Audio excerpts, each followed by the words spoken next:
Let's talk about the rights of the shareholders with a mutual fund. So when investors invest in a mutual fund, they have certain rights. One of their rights is the right to vote. They actually have the right to vote either in person or they can do it through a proxy. A proxy gives the investor the ability to vote when they're not present at the meeting. So they could either vote live or with a proxy. Next, they also have the right to vote for a change in investment objective. Be careful here. The shareholders are not allowed to choose which investments are bought and sold within the portfolio. That's actually the portfolio's manager's job.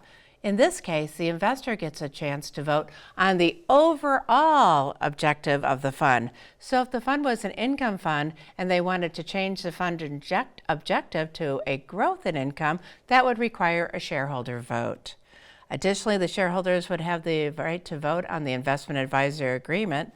The first agreement is for 2 years. Any subsequent investment advisor agreement is actually reapproved every year. Remember, the investment advisor is the one that actually chooses the investments within the portfolio to meet the investment objective. Next, if there's any change in the fee structure, remember the fee structure is actually going to affect the investor's investment, and because it has a direct effect, they have the ability to vote. They also get to elect the board of directors. It's important to know that the shareholders have the ability to vote because the board of directors cannot make all the decisions by themselves. So the shareholders actually have the ability to vote for representation on the board, but they also can vote separately on independent things like change in investment objective.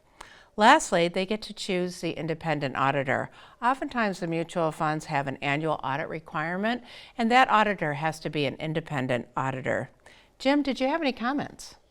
Yes, Dee. An additional test point to keep in mind is that the board of directors, while they do, as Dee pointed out, work with a number of points that are very important with regard to the management of the company, the shareholders do have the right to approve an investment objectives and policies with regard to the funds that are available and approving the advisory agreement. The important test point to keep in mind is that the board of directors chooses the investment advisor. The voters, the shareholders, do not choose the investment advisor.